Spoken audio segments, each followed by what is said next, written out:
Hello, my name's Tony, Tony Green. I was part of the Exodus program twice. The first time was in 2015, went over into 2016 a few months. At that time I wasn't really ready for transformation or ready for change. I didn't really feel like I needed help. But then I came back in January of 2018. You know, part of my backstory is being the youngest of 5 children growing up in small town Arkansas.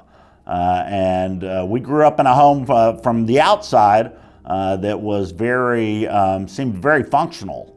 But on the inside, there was a lot of abuse, a lot of neglect, and all of us spun out in different directions. And for me, I spun out into performance-based. To me, if I did well, people would love me. And that was my childhood wound, was a wound of being unloved and rejected. I had a long, successful career in corporate America. I was vice president with Coca-Cola for 12 years, and I earned millions, but it was all driven by my need to be approved by other people.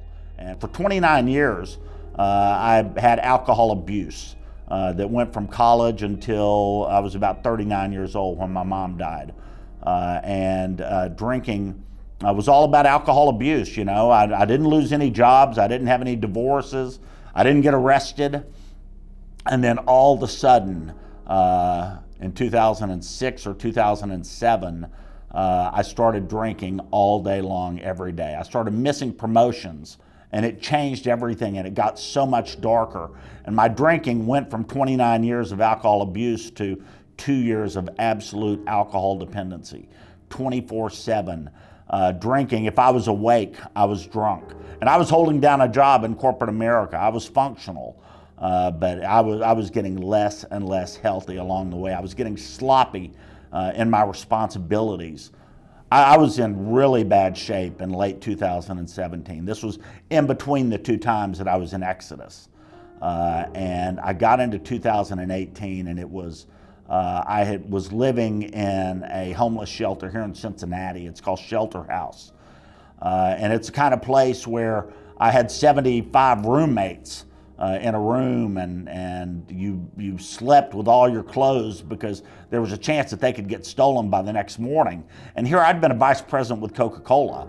I had had a BMW convertible. I had all the things that the world would say were successful things. And now I'm in a homeless shelter, desperate, and I was just I had no idea what I was going to do. I got down to $7 to my name, and they were in my pocket. It wasn't in a debit card. I don't even remember having a wallet at the time. But I ended up, on a Wednesday morning, they had deep clean at this shelter, and they booted us out for 3 hours for deep clean. And I didn't have any socks. The coat that I had was a light jacket, and it was 5 degrees outside. And I just walked out the front door and knew that I couldn't come back for 3 hours, and I was going to be out in the elements. And I just started trudging along the sidewalk, and there were other homeless men that were doing the same thing. And I walked under an overpass, and I decided to stop and look up under the overpass and see if there were any homeless people up under the bridge. And there were homeless people that were wedged up under there. And it was like I clearly heard the devil saying, spend your last $7 on alcohol and climb up under this bridge. And I stood there, and I swayed, and I shivered, and I considered it. It was like one last drunk, and then just hopelessly walk up under that bridge and in essence die. It was one last bit of escapism that I thought I could take. And it must have been the Holy Spirit that moved me out from under that bridge and out from under that overpass, because I made it to a White Castle. And instead of walking into the marathon that's attached to the White Castle and buying alcohol, I bought a large cup of coffee for 99 cents.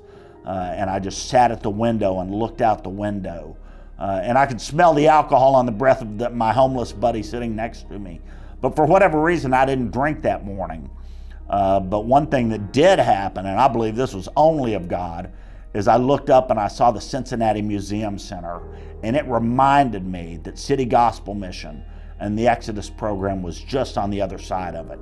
And that day, within the next 5 minutes, as confused as I was, and I could barely type on my cell phone, in the next 5 minutes I tracked down the email address for one of my life coaches from a few years earlier.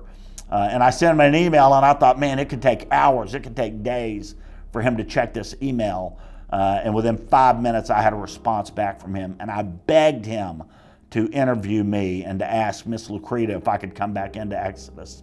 The great news that day was he told me, be there the next day. And so I just had to make it through one more night in that homeless shelter before I was able to step into Exodus and have hope reignite for me. Now, my hope is 100% in Jesus, and the liberation that I have from that is huge.